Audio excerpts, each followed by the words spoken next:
Cuando el Imperio Romano cayó antes de terminar el siglo V, lo hizo en su mitad occidental.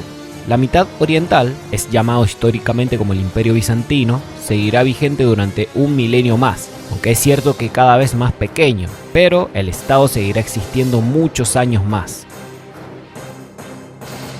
En Occidente, en lo que sería la Europa occidental, cuando cayó el imperio, algunos reinos se iban formando. Poco a poco y con el pasar de los años, más y más se iban creando.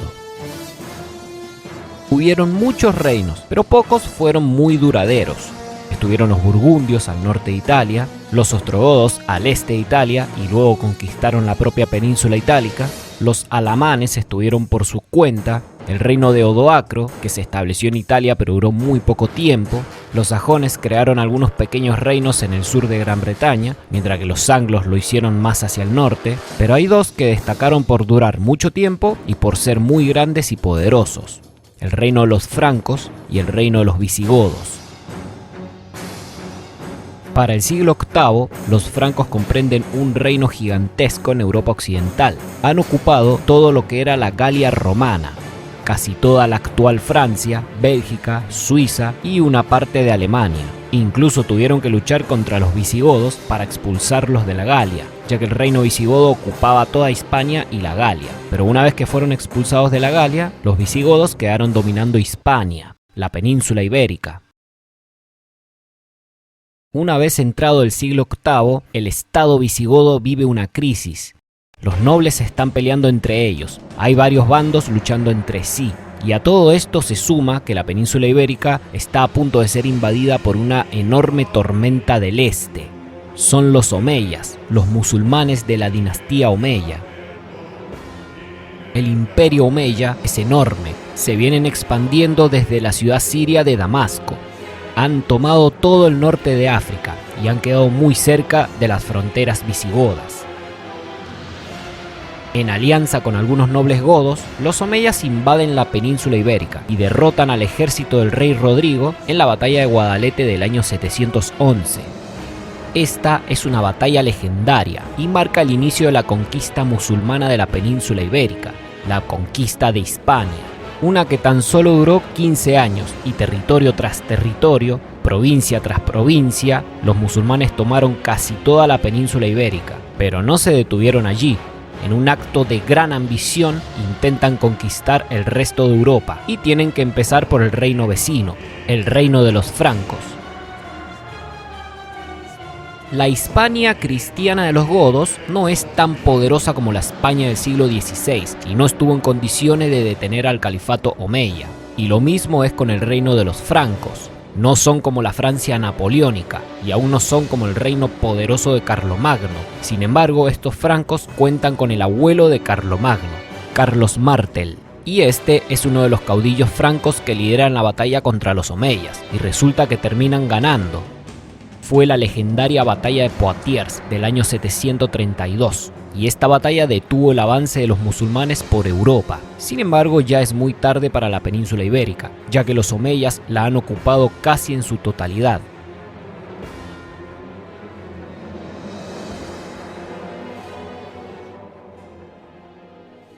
Al no poder con los francos, los omeyas deciden centrarse en su conquista recién obtenida, la enorme península ibérica. Una gran conquista para ellos. Por ello deciden centrarse en gobernarla y asegurar sus fronteras.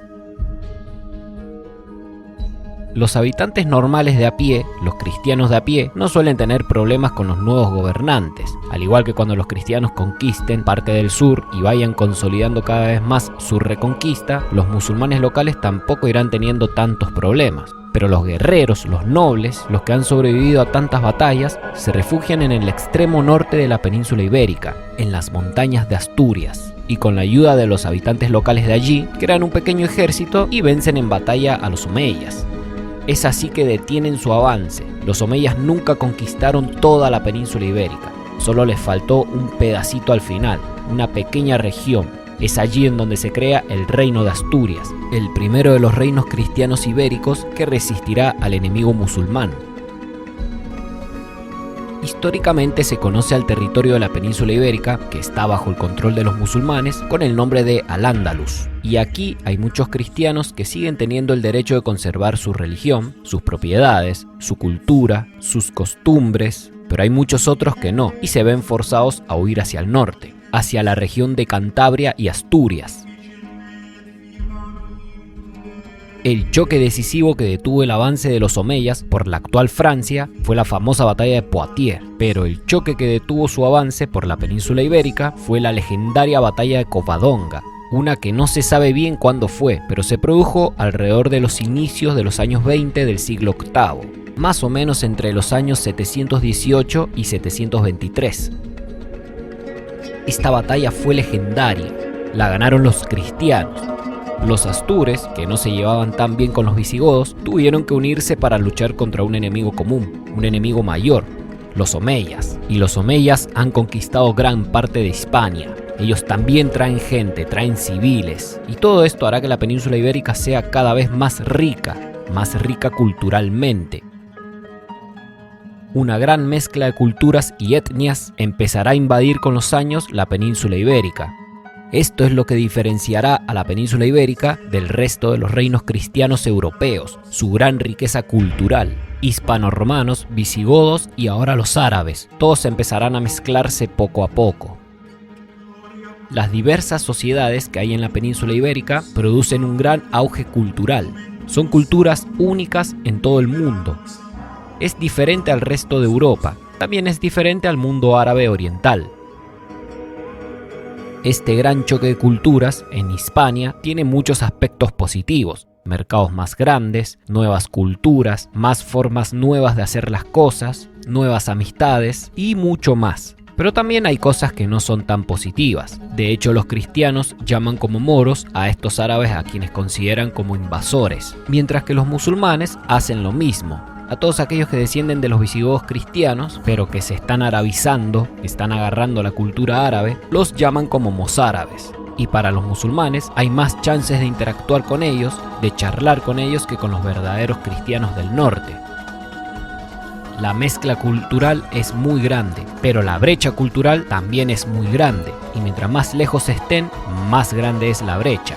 La península ibérica del norte es muy diferente a la península ibérica del sur, aunque la verdad es que son más los aspectos positivos que los negativos que hay de tanta mezcla cultural en la península ibérica.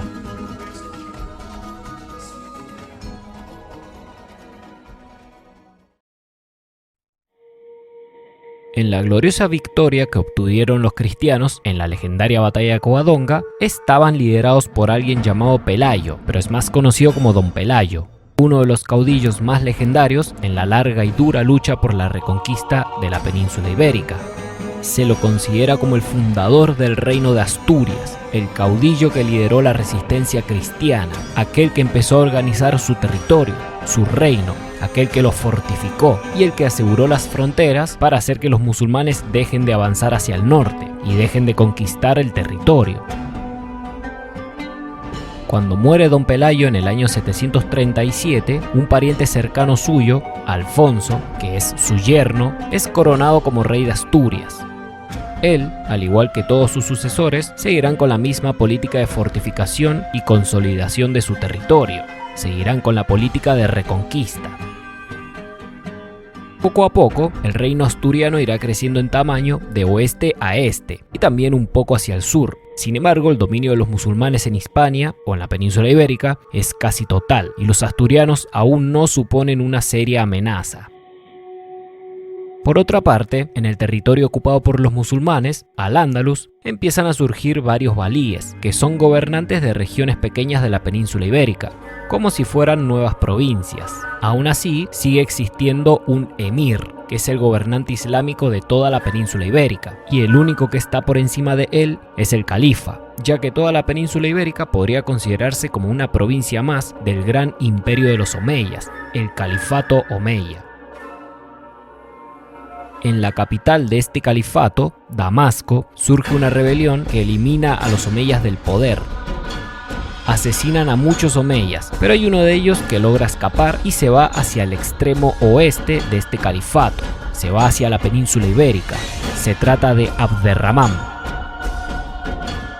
Cuando Abderramán se establece en la península ibérica, el califato queda dividido en dos, y esto sucede a partir del año 756. La parte oriental, que es la mayor en territorio, queda bajo el dominio de una nueva familia, la familia Abbasí, mientras que Al-Ándalus se independiza del califato y Abderramán crea un nuevo estado con sede en Córdoba, es el Emirato de Córdoba. Este Abderramán es el que frena el avance de los asturianos desde el norte.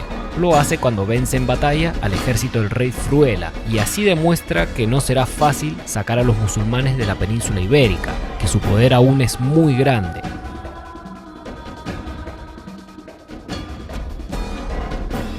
El proceso de la reconquista de Hispania por los cristianos es la mayor cruzada de la historia, la más larga y la más dura.